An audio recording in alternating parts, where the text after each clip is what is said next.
Oi pessoal, aqui é o professor Jonathan, professor de contabilidade do IFPR de Campo Largo.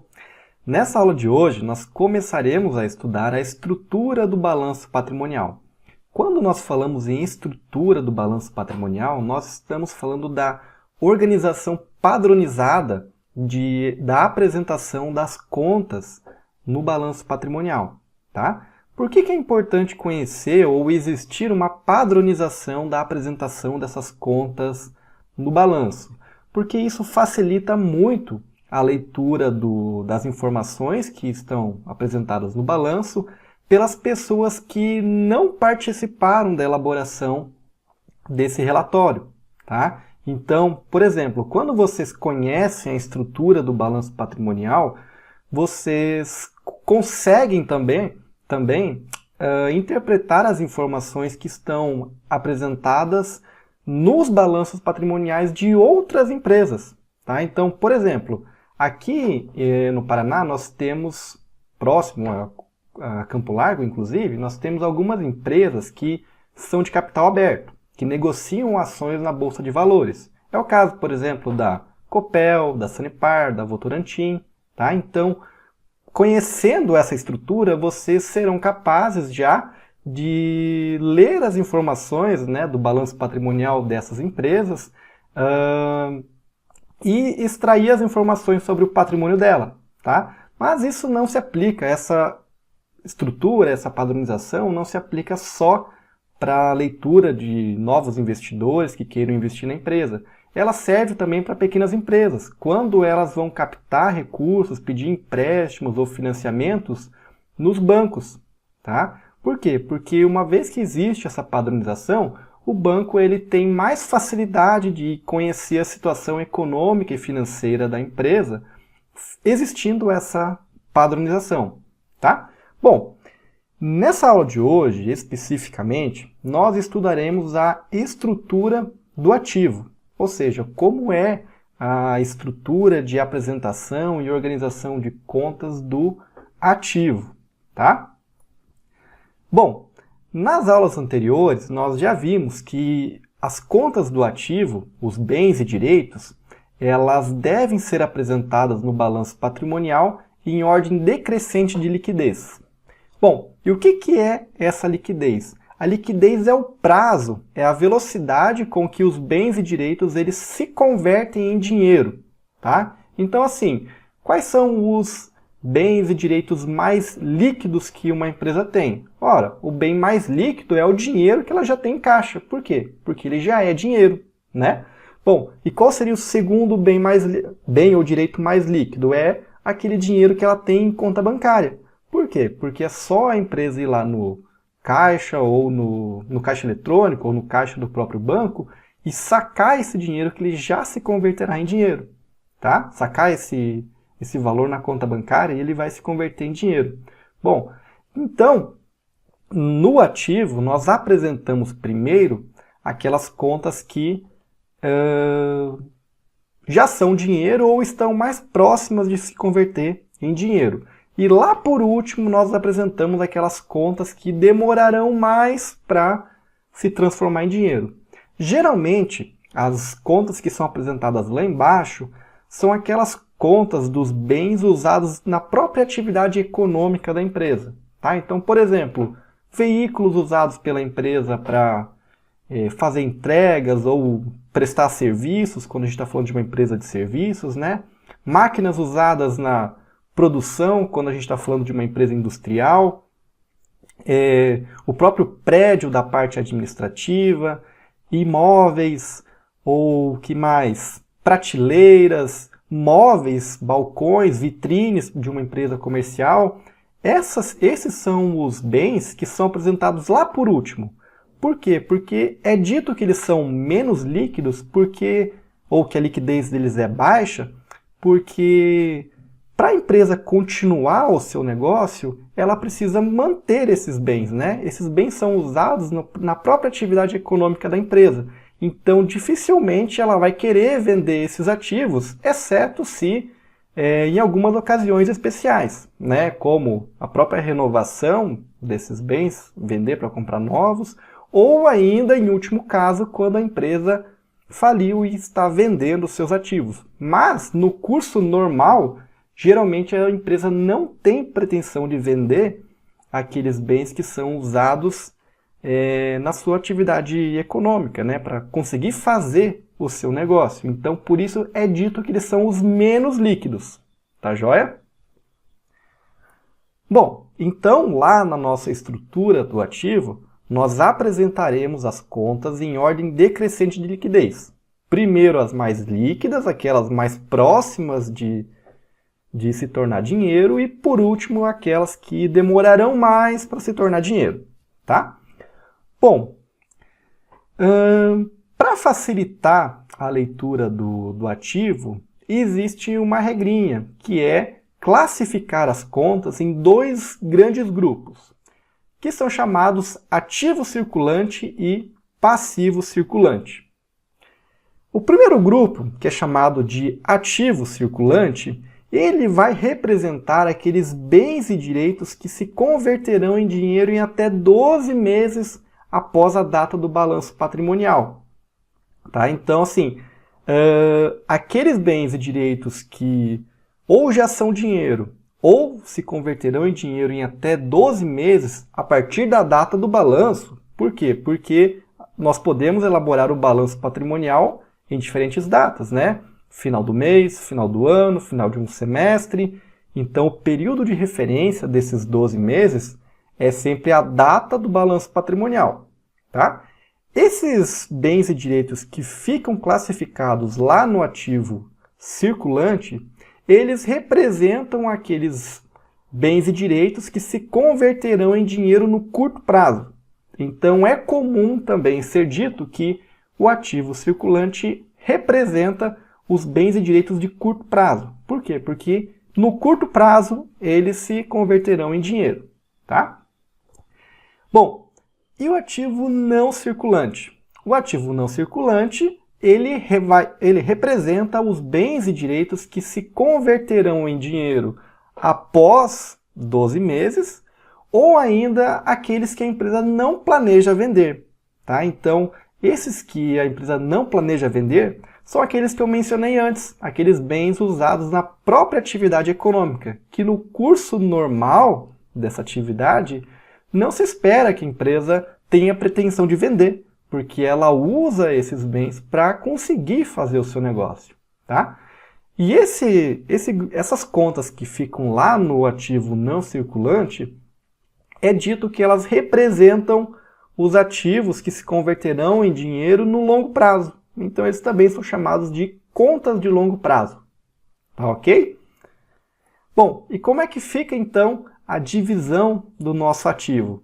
O ativo, então, ele é composto por dois grandes grupos de contas. O ativo circulante, que compõe aqueles bens e direitos que se converterão em dinheiro em até 12 meses após a data do balanço, e o ativo não circulante, que representa os bens e direitos que se converterão em dinheiro após 12 meses. Bom, alguns exemplos aqui de contas que nós temos dentro do nosso ativo circulante. Dinheiro em caixa, porque ele já é dinheiro, né? Dinheiro em conta bancária, por quê? Porque a empresa pode ir lá a qualquer momento, dentro aí, num período menor do que 12 meses, né? E sacar esse dinheiro. Ela pode ir hoje, pode ir amanhã, pode ir semana que vem, tá? Valores a receber de clientes.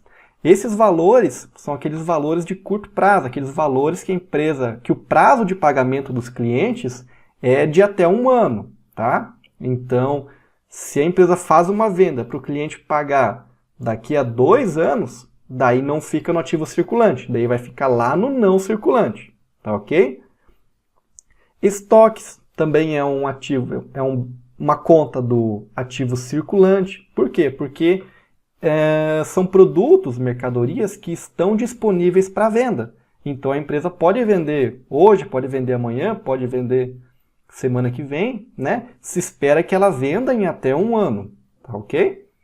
Empréstimos de curto prazo a receber, tá? Também são empréstimos que a data de pagamento daquela pessoa ou empresa que que tem a dívida com a nossa empresa, essa data de pagamento é até 12 meses, tá ok? Adiantamento a fornecedores, quando a empresa faz um pagamento adiantado aos fornecedores e a data de entrega dessas mercadorias é dentro desses 12 meses, tá? E adiantamento a empregados, tá? Porque geralmente o salário ele é pago mensalmente, então quando a empresa faz um adiantamento no começo do mês, se espera que ela consiga, ou melhor, ela vai compensar esse valor que ela adiantou no pagamento do salário já no próximo mês. Então já no próximo mês ela vai compensar esse direito que ela tem para receber, tá? Bom, e alguns exemplos de contas do ativo não circulante. Valores de longo prazo que a empresa tem para receber, né? Longo prazo, lembrando, é maior do que 12 meses após a data do balanço. E esses valores de longo prazo basicamente são empréstimos que a empresa tem a receber, valores que ela emprestou para alguém e num prazo maior de 12 meses é a data de devolução, e ainda vendas a prazo, quando a empresa faz vendas que o cliente vai pagar só depois de 12 meses. E além desses valores, fazem parte também do não circulante os bens usados na atividade econômica da empresa, como máquinas, veículos, móveis, imóveis, tanto a parte construída quanto o terreno, marcas e patentes. Tá joia? Bom, e aí o que acontece? Essas são aqui as contas, os bens e direitos que nós temos no ativo circulante e não circulante, alguns exemplos, né? E para facilitar ainda mais a leitura do nosso balanço patrimonial, existe também uma classificação padrão de organização das contas, dos bens e direitos, dentro dos próprios grupos ativo circulante e não circulante. Então, dentro do ativo circulante e do não circulante, existirão subgrupos padronizados que classificam os bens e direitos das empresas. Tá? Então, o que são esses grupos? Esses subgrupos? São contas genéricas que representam bens e direitos específicos da empresa. Tá? Lembro lá nas aulas anteriores que eu comentei que a gente pode agrupar contas semelhantes? Basicamente, a ideia desses subgrupos é agrupar contas semelhantes com nomes padronizados para que todas as empresas adotem a mesma nomenclatura. Então, quando nós pegamos o balanço de uma empresa, nós olhamos esses nomes são padronizados, eles não mudam de empresa para empresa, e com isso nós conseguimos entender o ativo, entender os bens e direitos que essas empresas têm só pelos nomes padronizados que a gente observa, tá? Então, assim, lá dentro do ativo circulante, nós teremos os seguintes grupos de contas: disponibilidades, contas a receber, estoques e despesas antecipadas. Tá? Isso assim vocês vão encontrar em todas as empresas. E lá no nosso ativo não circulante, nós encontraremos os seguintes grupos de contas: realizável a longo prazo, investimentos, imobilizado e intangível. Todos esses grupos aqui, eles são adotados por todas as empresas aqui no Brasil. Tá? Então, qualquer balanço que vocês pegarem para analisar, vocês verão esses subgrupos de contas aqui no ativo circulante e não circulante. Tá? Bom, e para nós entendermos o que esses grupos representam, nós temos que conhecer o que esses nomes indicam, né? Então, lá no ativo circulante, quando nós falamos de disponibilidades, esse grupo ele vai representar todos os valores monetários que a empresa tem, seja na forma de caixa, de conta em conta bancária, cheques que a empresa tem e que ela ainda vai compensar, tá joia? E o que são contas a receber? São aquelas contas, aqueles valores que a empresa tem para receber de seus clientes, quando a empresa faz vendas a prazo, ou quando a empresa faz algum empréstimo para alguma pessoa, algum sócio, alguma outra empresa, tá ok? E o que representa os estoques? Os estoques são aquelas mercadorias que a empresa tem para revender, quando a gente está falando de uma empresa comercial, ou ainda aqueles produtos que foram fabricados pela empresa e estão lá em estoque esperando distribuição a revendedores ou venda aos clientes, e também as matérias-primas que são usadas na fabricação desses produtos. Então percebam que a conta de estoques ela inclui bastante coisa.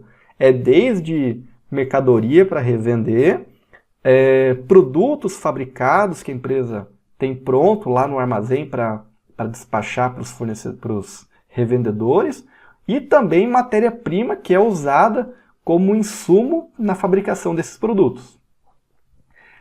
E despesas antecipadas são o quê? São aqueles adiantamentos que a empresa faz a empregados, fornecedores, contratos de aluguel. Às vezes a empresa pode fazer um pagamento antecipado de 1 ano, né, do valor do aluguel para ganhar um desconto. Então isso entra como um direito aqui em despesa antecipada.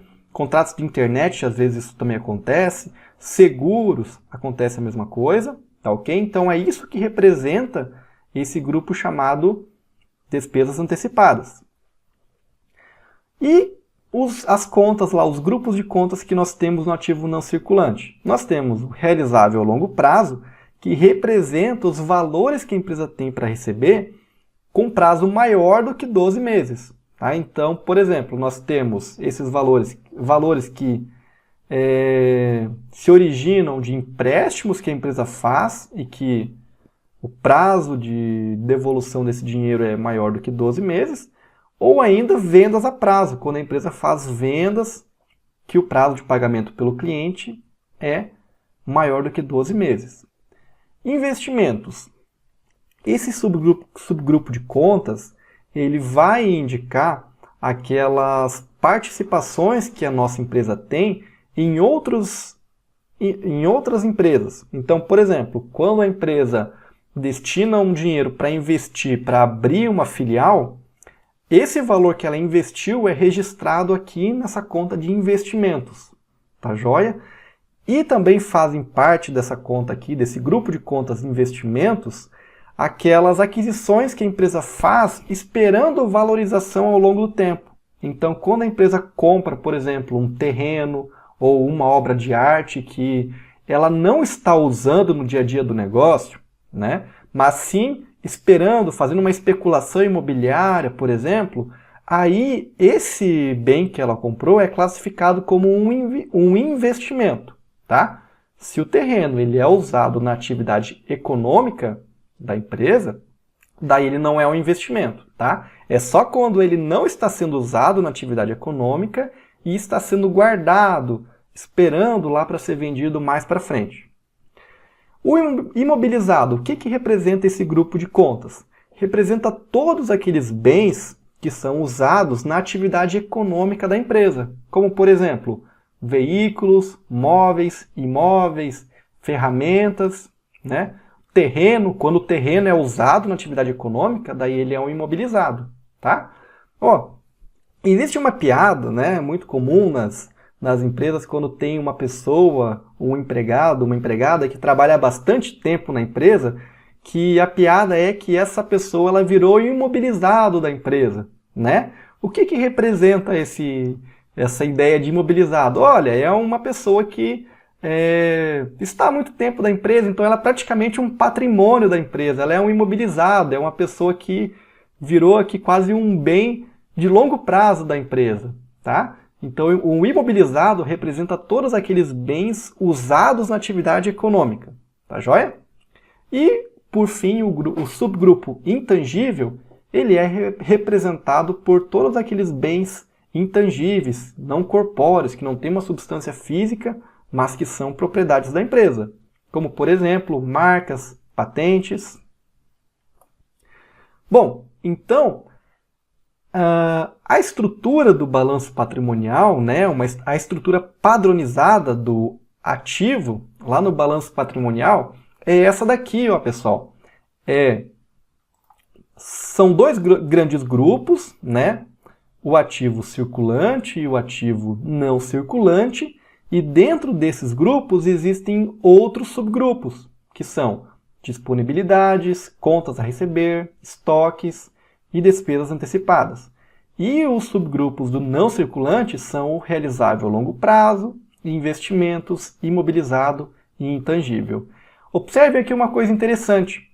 A própria estrutura padronizada do ativo, ela já é organizada de uma forma de grau decrescente de liquidez. Nós temos aqui disponibilidades como os bens e direitos mais líquidos, contas a receber como os segundos mais líquidos e estoques um pouco menos líquido do que conta a receber, mas de certa forma tem uma certa liquidez. Depois, essas despesas antecipadas, que já é um pouco menos líquido. E lá no ativo não circulante, os bens e direitos realmente de menor liquidez. Certo? Bom, e o que acontece? Dentro agora desses subgrupos que nós temos no ativo circulante e não circulante, aí sim é que existem as contas que especificam o bem ou o direito especificamente da empresa. Tá? Então, quando a gente tem aqui o subgrupo disponibilidades, dentro dele é que estarão apresentadas as contas de caixa, contas bancárias da empresa, certo? Lá em contas a receber, dentro desse subgrupo é que estarão apresentados os valores específicos que cada cliente deve para a empresa. Tá? Então eu coloquei aqui, olha, lá em contas a receber dessa nossa empresa exemplo, temos lá a dívida que o Jonathan tem para pagar para a gente, né, de uma venda a prazo que aconteceu. A Júlia, cliente Júlia, também deve um dinheiro para a gente, certo? E em estoques, dentro do subgrupo estoques, é que são apresentadas as contas das mercadorias para revender, produtos em fabricação, matéria-prima, etc. Então a ideia aqui, pessoal, é que nós tenhamos, né, contas que resumem o bem e o direito que a empresa tem, como é o caso de disponibilidades, contas a receber, estoques, imobilizados, são contas que resumem alguns tipos de bem e direitos. E dentro desses subgrupos é que são detalhados quais são esses... o que compõe cada subgrupo. Tá joia? Aqui eu não coloquei os valores, mas no balanço patrimonial de verdade, né? Esse aqui é só um exemplo ilustrativo. No balanço patrimonial de verdade são apresentados também os valores aqui do lado de cada conta. Tá joia? Bom, um detalhamento aqui do ativo imobilizado, que também é um subgrupo bastante importante das empresas, né? Temos aqui as contas prédio e instalações da fábrica, prédio administrativo, veículos, máquinas e equipamentos. Tá joia? Essa é, pessoal, então a nossa aula sobre estrutura, a padronização, estrutura padrão do ativo. Tá joia? Um abraço e até a próxima aula.